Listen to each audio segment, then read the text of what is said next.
Hi எல்லோரும் எப்படி இருக்கீங்க? 1000 தான் டிஃபன் வெரைட்டி இருந்தாலும் இட்லி தோசைன்னு டெய்லி செஞ்சு சாப்பிட்டாலும் பணியாரத்துக்குன்னு தனி மவுசு உண்டுங்க. அந்த மாதிரி பணியாரம் பர்சனலாக எனக்கு ரொம்ப பிடிக்கும். உங்களில் யாராருக்கு பிடிக்குங்கிறத கமெண்ட் செக்ஷனில் சொல்லுங்கள். அந்த பணியாரத்தை இன்றைக்கி மாவே அரைக்காமல் 10-15 நிமிஷத்தில் செய்ய போகிறோம். இதுக்கு ஒரு பவுலில் தயிர், ரவை, தண்ணி, உப்பு எல்லாத்தையும் சேர்த்து நல்லா ஒன்றா மிக்ஸ் பண்ணி ஊற வச்சிடலாம். இப்போ ஒரு கடாயில் எண்ணெய் ஊற்றிட்டு கடுகு, உளுந்து, கருவேப்பிலை தாளிச்சிட்டு உங்களுக்கு என்னென்ன வெஜிடபிள்ஸ் வேணுமோ சேர்த்துக்கோங்க. இதில் நான் வெங்காயம், கேப்சிகம், கேரட் 3 சேர்த்துருக்கேன். பச்சை மிளகா காரத்துக்காக சேர்த்துருக்கேன். இதை ஒரு நிமிஷம் வதக்கிட்டு அதுக்கப்புறம் நம்ம ஊற வச்சுருக்க ரவையோட இதை எல்லாத்தையும் நல்லா மிக்ஸ் பண்ணி இதை ஒரு 10 நிமிஷம் அப்படியே ஊற வச்சுருவோம். இப்போது நம்ம பணியாரத்தோட சாஃப்ட்னஸ்க்காக ஒரு 1/4 டீஸ்பூன் அளவுக்கு ஆப்பசோடா சேர்த்துட்டு அதையும் நல்லா மிக்ஸ் பண்ணிவிட்டு இப்போ ஒரு பணியாரக்கல்லை அடுப்பில் வச்சுட்டு அதில் நெய்யோ எண்ணெயோ சேர்த்துக்கலாம்.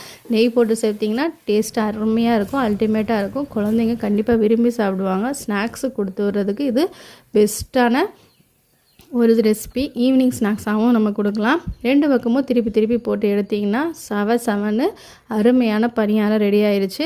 கண்டிப்பாக இதில் ட்ரை பண்ணி பாருங்கள். ட்ரை பண்ணி பார்த்துட்டு உங்களோட ஃபீட்பேக்கை கமெண்ட் செக்ஷனில் சொல்லுங்கள். இன்னொரு இன்ட்ரெஸ்டிங்கான ரெசிபியோடு உங்கள் எல்லாரையும் சந்திக்கிறேன்.